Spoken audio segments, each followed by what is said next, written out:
Bismillah, alhamdulillah, wa salatu wa salam ala rasulillah. Dear brothers and sisters, assalamu alaikum wa rahmatullahi wa barakatuh, and welcome to this episode of IslamiQA, where we answer your questions about anything related to Islam. Now, brothers and sisters, I already actually have some questions in front of me that people have been sending in. So without further ado, I will begin to go into them straight away. I have a question here about Umrah. Assalamu alaikum. A sister is going to start her cycle, so I'm assuming her menstrual period, 2 days before her flight for Umrah.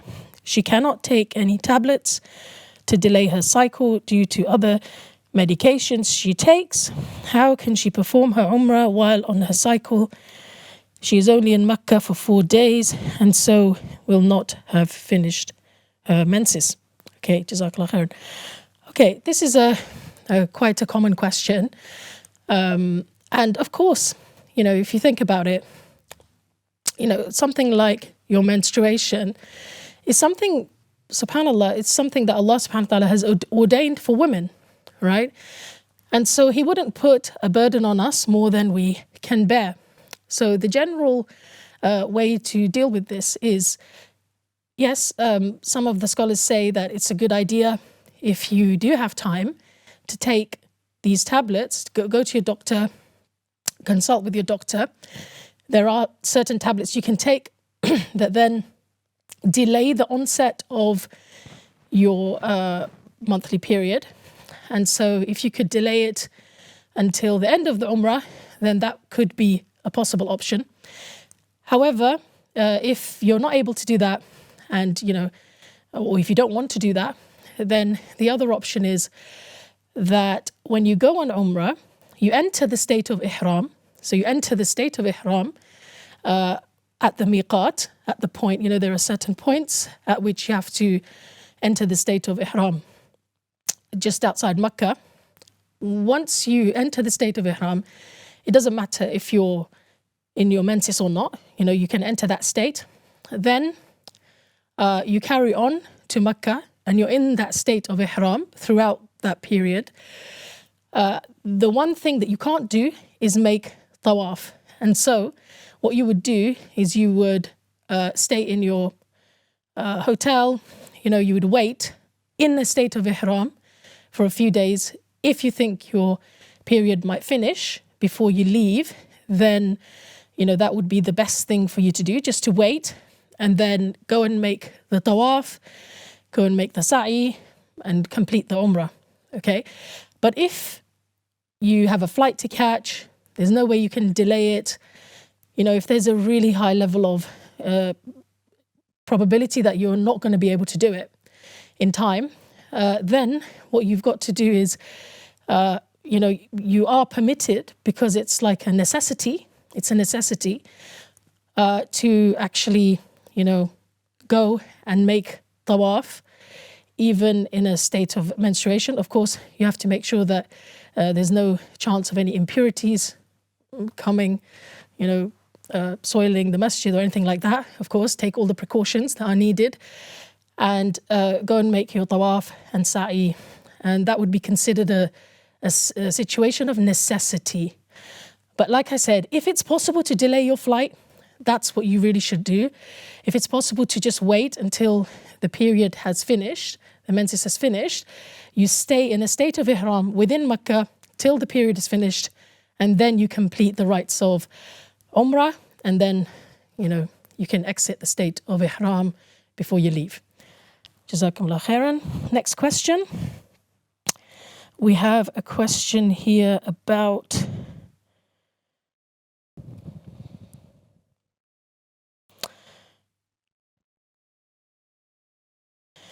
I wanted to ask a question about reading the quls and blowing.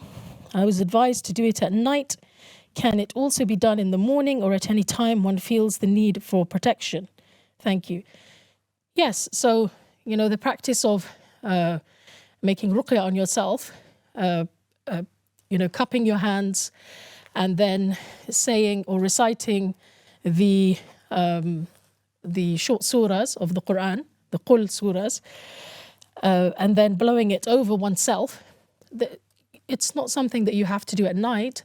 It can be done at any time. So that's absolutely fine. It's for protection.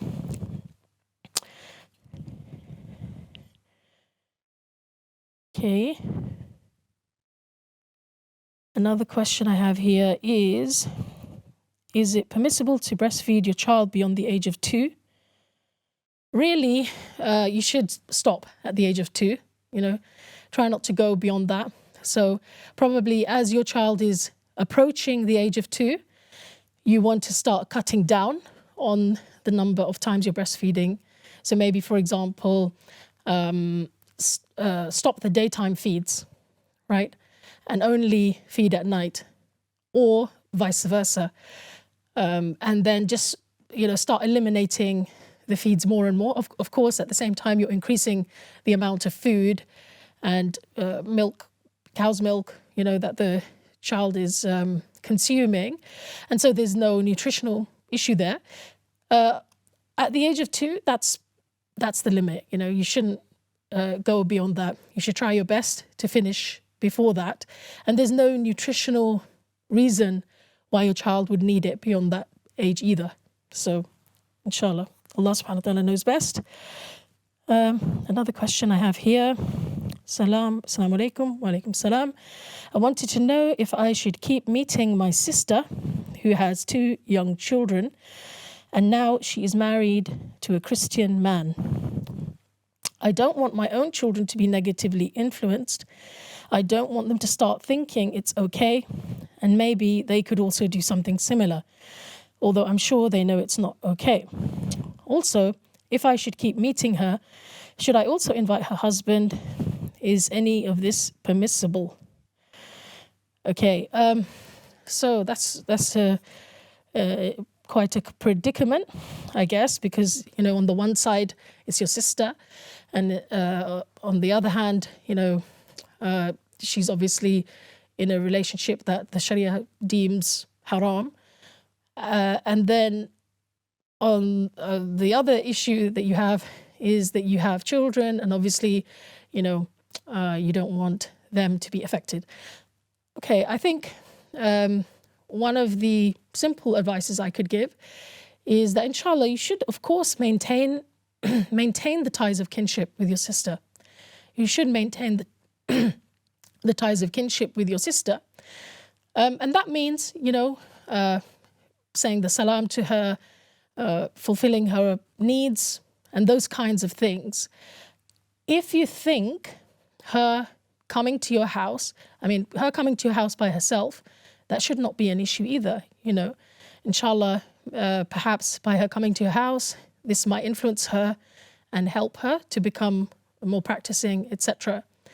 Where I would perhaps draw the line, and this is obviously for you a decision that you need to make, is that if I feel that somebody, and not just in this issue, but any issue, if you think about it, if you had a sibling who perhaps was drinking alcohol or doing any kind of thing that the Sharia disapproves of or that is haram, where I thought that thing would now start influencing my children, where that thing now is becoming harmful to my own family, that's where I would probably draw the line. So in terms of keeping relations with her, I think you should keep relations with her, inshallah, especially, those of us living in Western countries. We're already a minority as Muslims. So, the idea of kind of ostracizing somebody, that's only going to cause probably more harm than good, It's obviously a decision that every family needs to make for themselves. But I would say, in terms of keeping relations with her personally, is definitely something you can do. At the same time, like I said, just as somebody, any impermissible thing or undesirable thing that somebody in our family is doing, we might want to have that chat with our children, right? When they get to an age where they can understand and appreciate this, that not everybody who is a Muslim is necessarily, doing the right thing, is necessarily practicing Islam. And I don't think there's anything wrong with us being very open about that with our children. Because if we're not open, unfortunately, that can cause a lot of confusion, can't it? A child will be asking, well, how come, this auntie of mine does this, and my parents say that this is not allowed, or that person says it is allowed, and so I think in order to prevent confusion, what we as parents should do is make it clear to our children what the Sharia says and why, and then let them know that Muslims, different Muslims, even our own relatives, are sometimes on their own journey. They might be making mistakes. They might not feel strong enough. They might be falling into sin. But that's not something that we want to emulate. And we want to help them to come out of that sin. So, and Allah subhanahu wa ta'ala knows best.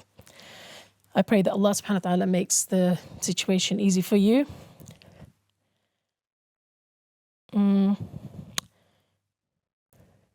Salam from an anonymous sister.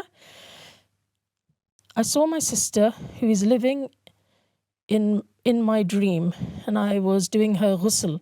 Is there any meaning behind this? Okay. I personally do not know what the meaning behind that might be. Okay. I'm not versed in the interpretation of dreams. But inshallah, when we have a positive dream, then hopefully it has a positive meaning.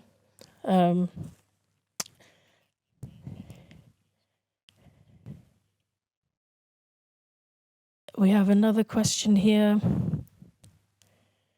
And brothers and sisters, do feel free to call in to the studio as well, especially our younger brothers and sisters. A few weeks back, we had some younger callers, and I think it's really nice.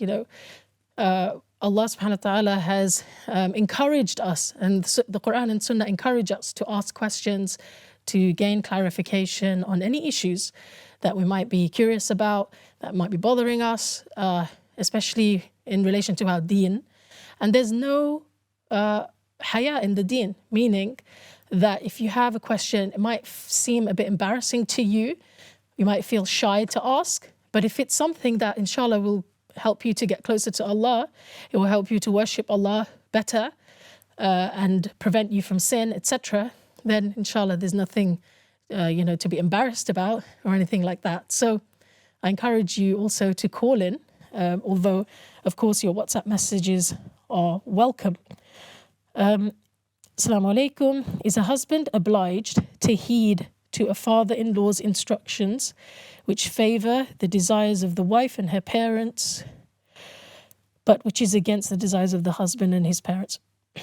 I'm afraid I need a bit more clarification on that question because it's a little bit too cryptic. Sister's asking, can I read the Quran during my period? If yes, do I make wudu? I think the easiest way to read Quran when a woman is on her menses is to do it on a digital device.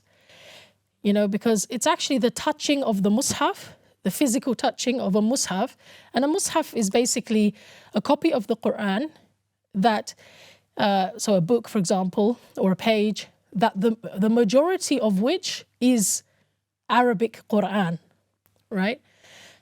If a copy of the Quran does not have the majority of the text within it as Quran, then inshallah we can touch that copy. So for example, a translation, if you're reading from a translation, a book of translation, the majority of the text in that book is going to be probably in English, is not Quran.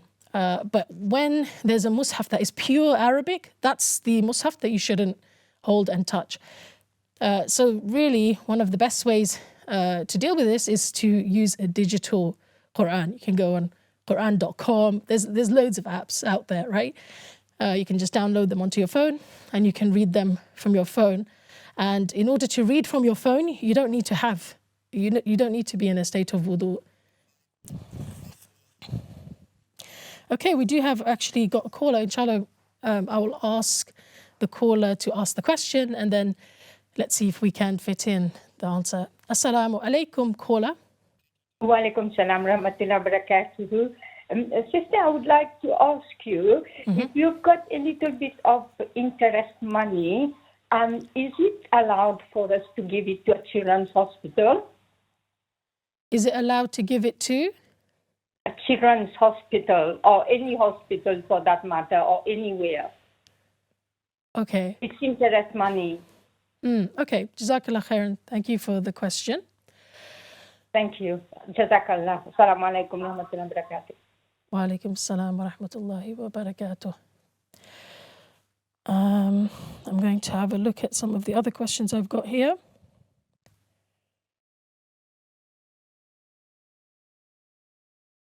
Okay, I had a question about how to check out a spouse for marriage. You know, what is the best way for us as Muslims? Obviously, we don't have premarital relations. What are some of the means that we can take to check out a spouse before marriage, to do our due diligence?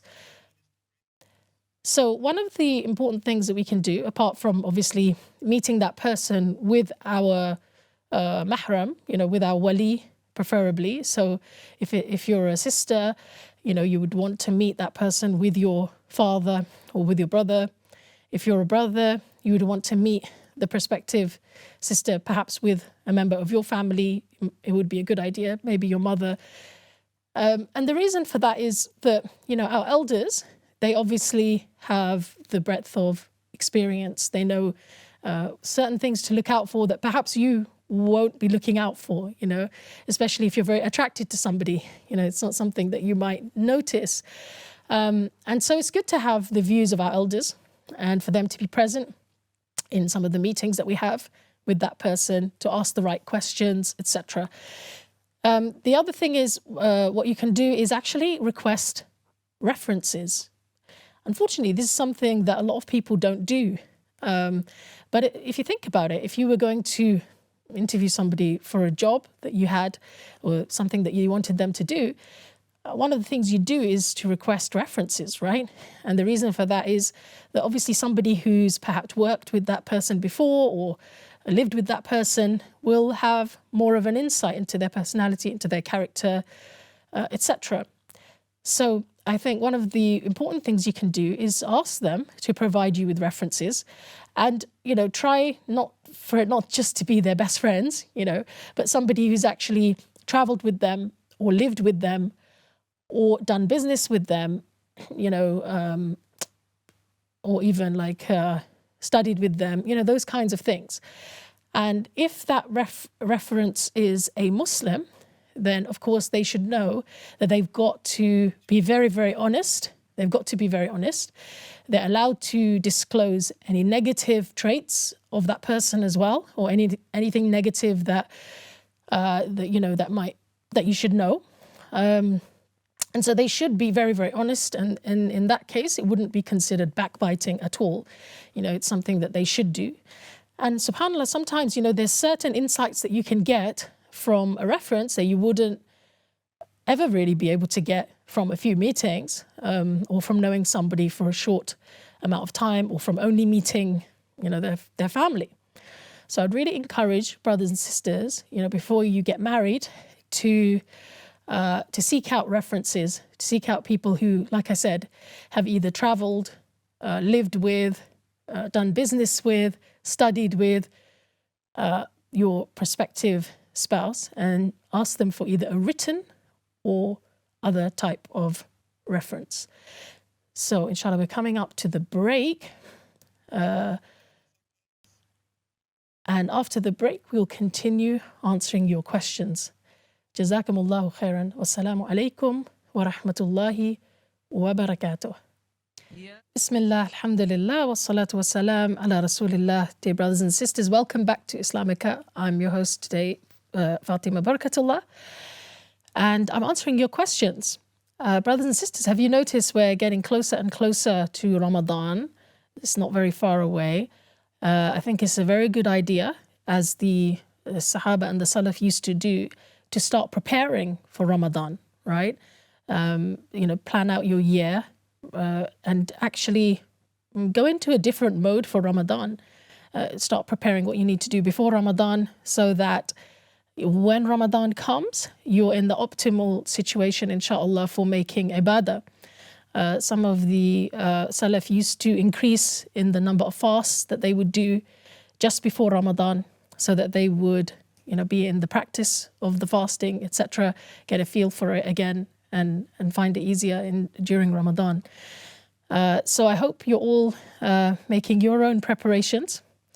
Inshallah, I'm going to be answering your questions, so please do feel free to call in, especially our younger callers. If you've got a question you've always wanted to ask, you've always wanted to know a particular thing about Islam, maybe somebody at school has asked you a question, you don't know how to answer it, you can call in, inshallah. Or of course you can send me a question via WhatsApp. So we had a question earlier from a sister on the phone line, and she said that, is it okay to give interest money to charity, basically, to give it to a hospital, I think she said. Well, look, the first thing to say about interest is that we should be, first of all, trying to avoid it as much as possible, right? So that means if we've got a savings account, if we're saving our money, we should be putting it in the type of bank account or a type of investment. There are investment accounts, Islamic ones now, that doesn't accrue interest. That's actually what we should be doing. If, however, you happen to have, some money that is from interest that you don't know what to do with, what should you do? Well, first of all, you should not benefit from it in any way. Okay, so you should never use it for anything, for example, that will benefit you personally. Things like your food, your clothing, your living, paying taxes, or anything that's going to benefit you personally, you should not use that interest money for. The only thing you can actually do with it is to give it away in charity. So yes, you can give it to a hospital. You can, give that money away to poor people even. It's not haram for them, right? Once it's transferred hands, it's just money, right? But for you, it would be haram for you to benefit from it in any way. So yes, you should try and just give it away to any kind of charitable cause. And you wouldn't even be expecting reward for that, because interest money is so despised by Allah subhanahu wa ta'ala. It's something that we're basically trying to clear our wealth from, right? We're trying to just get rid of it. So inshallah, I hope that answers the question. And we should avoid giving it to, for example, a masjid for building the actual masjid, although it can be used for things like, building certain facilities in a masjid that are not the actual, main building of the masjid. So I hope that answers the question. Have another question here. How were the names of the Islamic months derived? Because I intend to add them to the calendar so that people can learn them, but I want to know the ruling on doing this, because these months, as far as I know, were known before Islam appeared. Okay, so, there are 12 months in the Islamic calendar.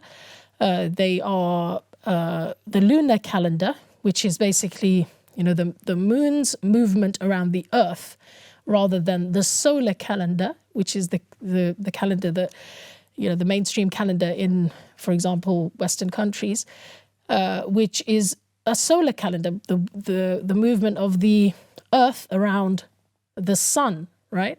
So now those months, the months that we know, Muharram, Safar, Rabi al-Awwal, etc., the Islamic months, yes, they were already established before Islam.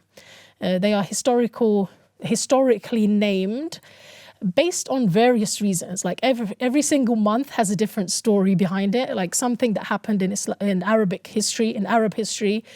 Sometimes it's to do with wars, sometimes it's to do with the seasons, something that was happening at the time, some famous event that happened, etc., etc. So each of the months do have a different story. However, once Islam came, the Prophet ﷺ didn't get rid of the months.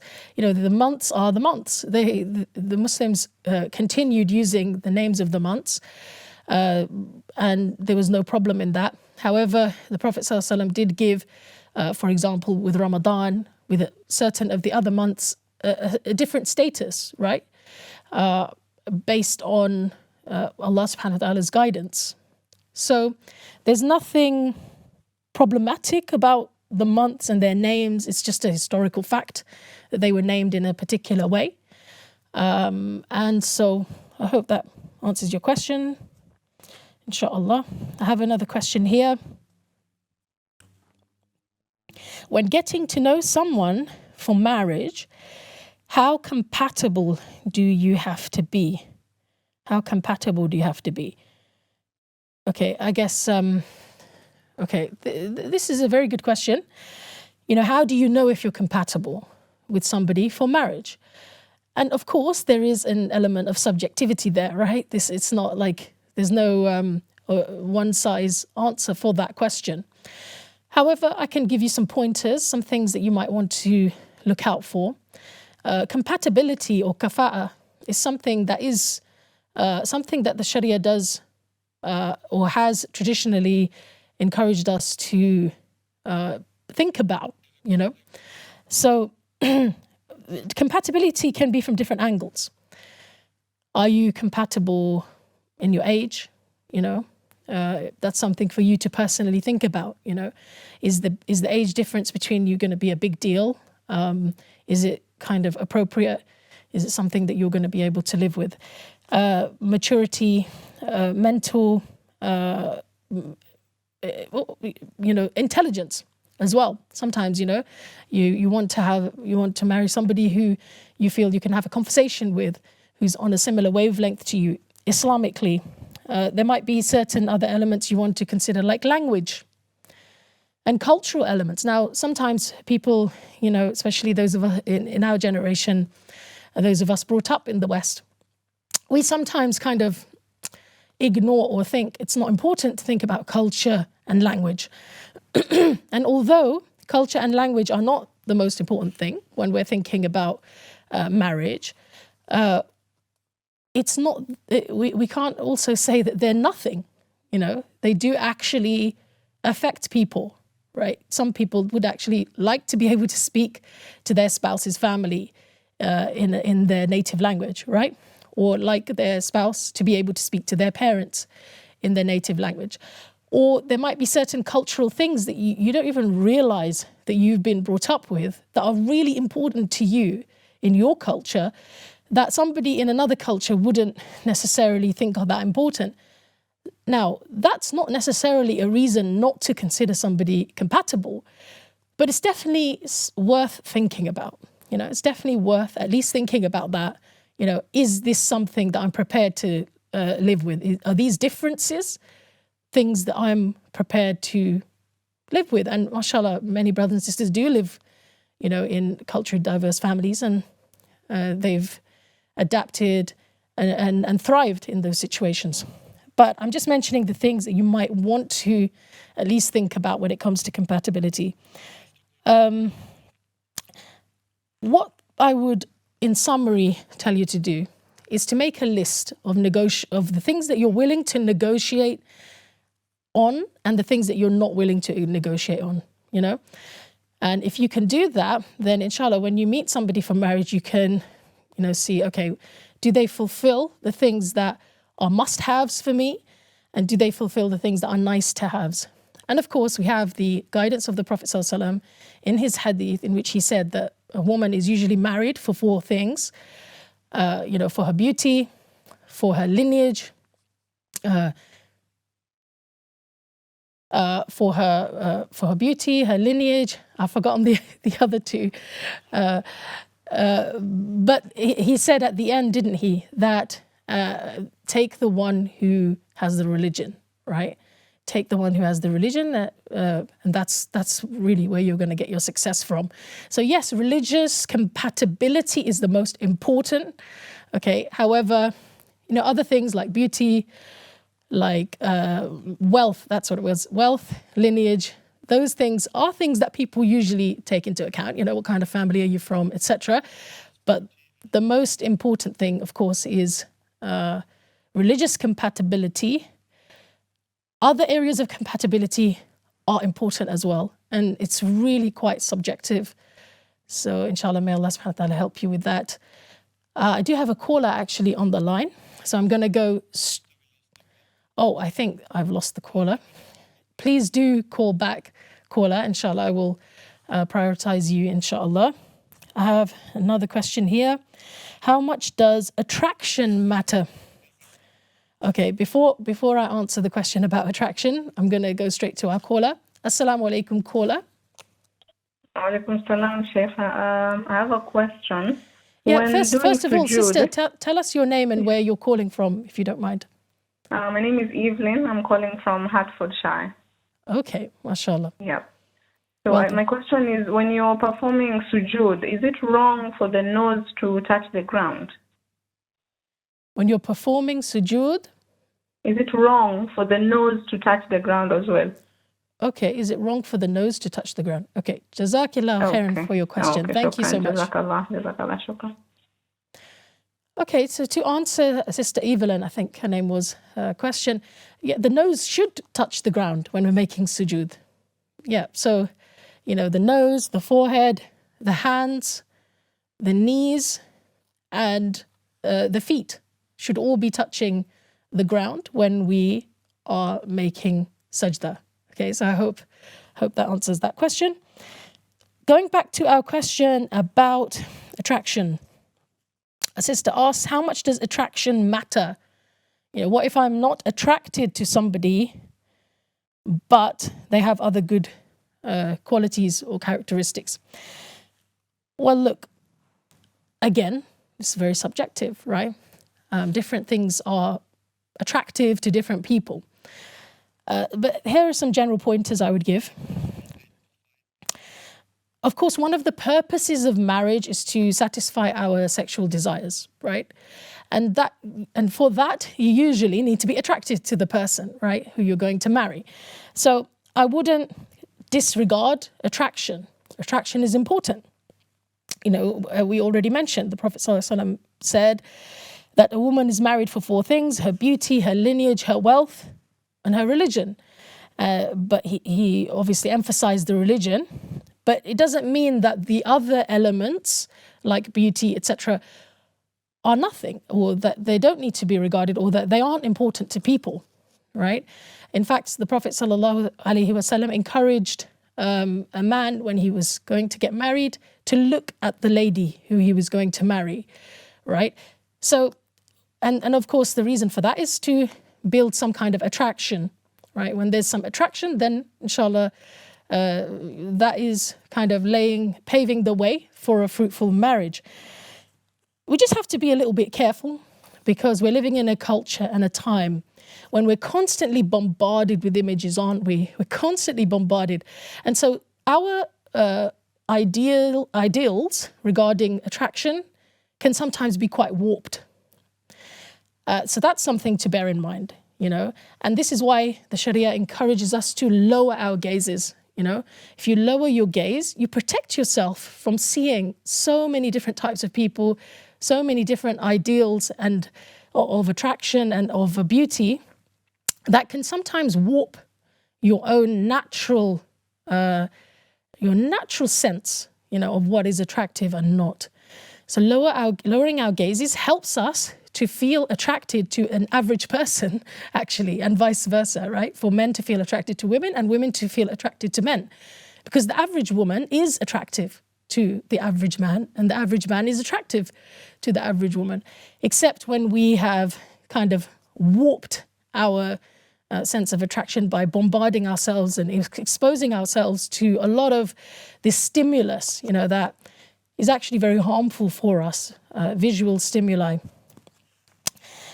Just be aware also that sometimes somebody might not be very attractive immediately, okay, but the attraction grows over time, So sometimes if you marry somebody, if you're generally attracted to them and they've got lots of good qualities and you marry them, then actually the attraction can grow, because obviously once you're married, you're both able to express yourselves more and you can see each other's qualities, etc., etc. So I think it's really something that you have to weigh up. You have to think about all the different elements of what makes somebody attractive.